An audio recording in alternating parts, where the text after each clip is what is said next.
আজ আমি করব সয়াবিনের তরকারি।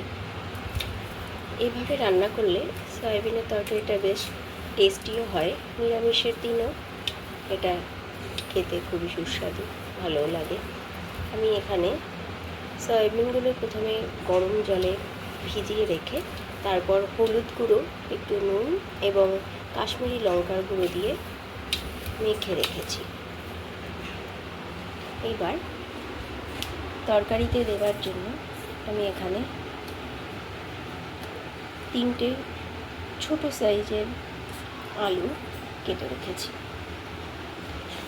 তারপর এখানে আমি দিয়েছি ধনে জিরে গুঁড়ো, আদা বাটা, কাঁচা লঙ্কা 5-6টা এবং 2টো টমেটো কুচি, আর তার সাথে রয়েছে একটা ছোট সাইজের পেঁয়াজ।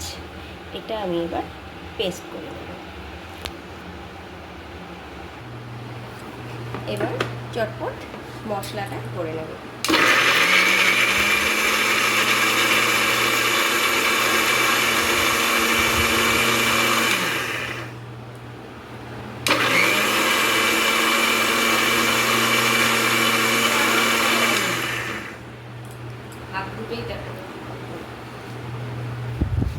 আর আমি রান্নাটা শুরু করে নেব।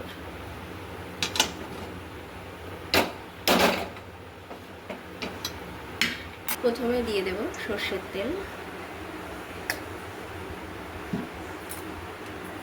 তেলটা গরম হয়ে গেলে আমি এর মধ্যে ফোড়নে দেব গোটা জিরে, একটা শুকনো লঙ্কা এবং 2টো তেজপাতা।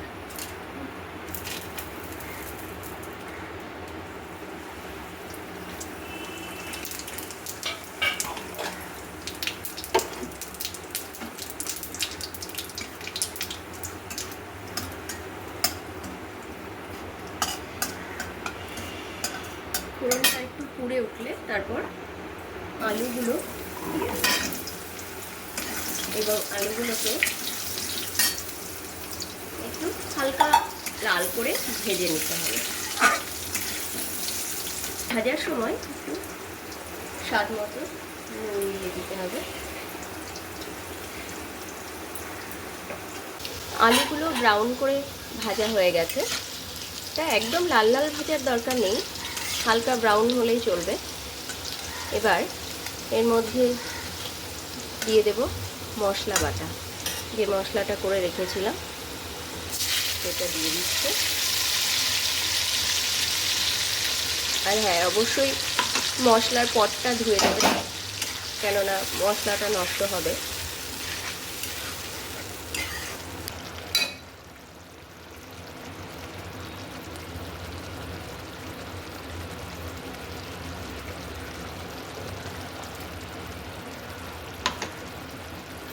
তো নুন দেবেন, হলুদ,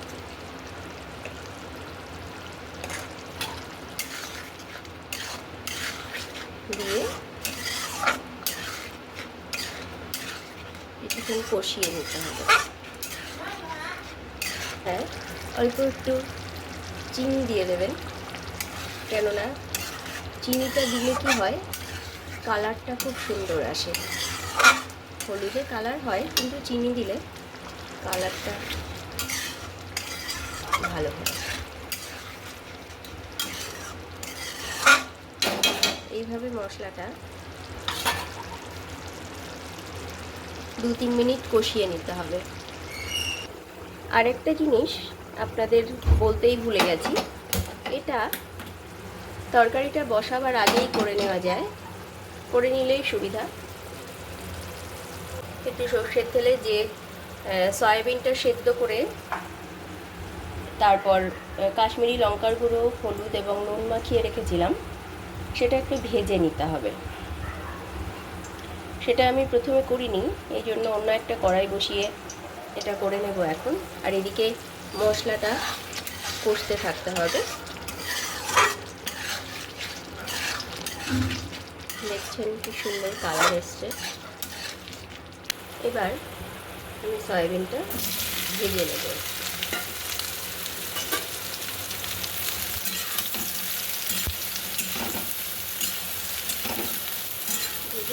হয় তো খেতে টেস্টটা ভালো হয়।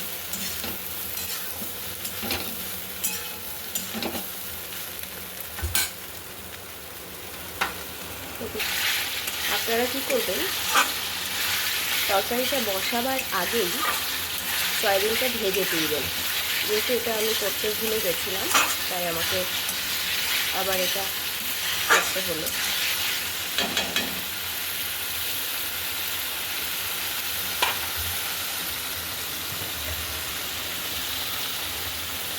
যদি দেখেন যে মশলাটা একটু ধরে ধরে এসছে,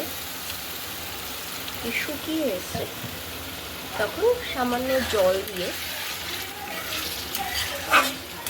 আর একটু কষাতে থাকবে।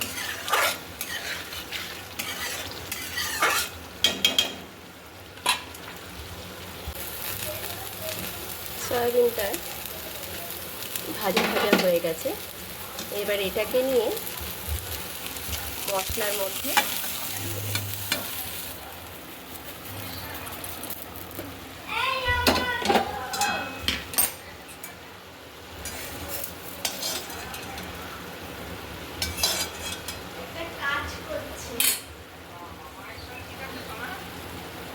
একদম বেস্ট। এবার সয়াবিনটিকে মশলার সাথে ভালো করে কষিয়ে নেব। আমরা সয়াবিনটা ভেজেছিলাম এই কড়াইতে, কিছুটা জল গরম করে নেব। মনে রাখবেন, সবসময় গরম জল যদি তরকারিতে দেওয়া হয় তাহলে তার টেস্টটাই অন্যরকম লাগে।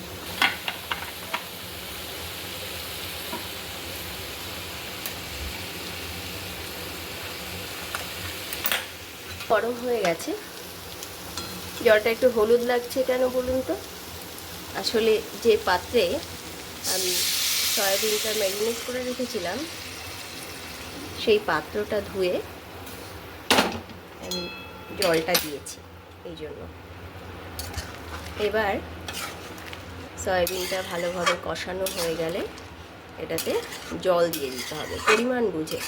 আপনি যদি একটু অল্প ঝোল রাখতে চান তাহলে জলটা সেই বুঝে আপনাকে দিতে হবে।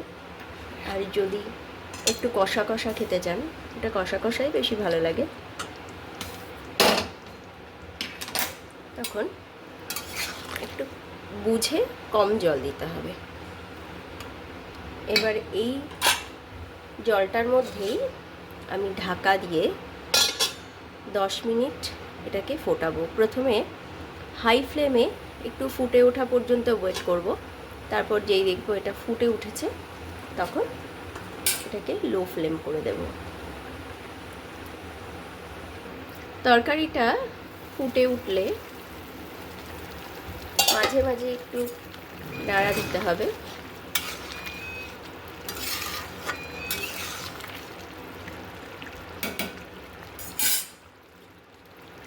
আবার কিছুক্ষণ ঢাকা দিয়ে রান্না হতে দেব।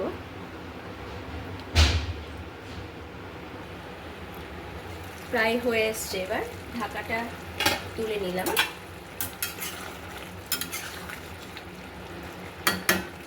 নিয়ে এবার দেখব আলুটা সেদ্ধ হয়েছে কিনা। আলুটা সেদ্ধ হয়ে গেছে।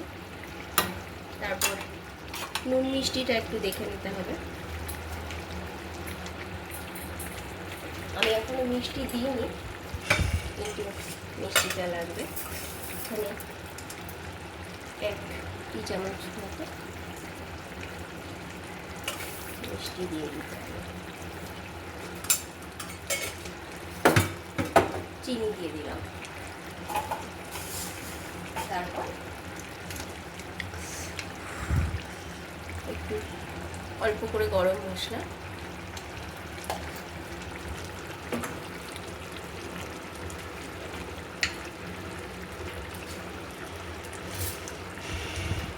আর দেব একটু ঘি।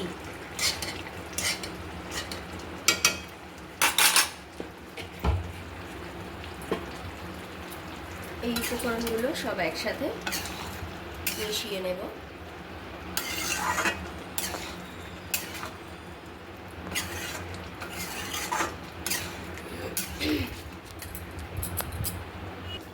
নুন মিষ্টি কেমন হয়েছে একটু দেখে নিয়ে তরকারি রেডি। আমি গ্যাসের ফ্লেম অফ করলাম। দেখুন কি সুস্বাদু হবে তরকারিটা, সত্যিই খেতে দারুণ হয়েছে। আপনারা বাড়িতে ট্রাই করবেন কিন্তু।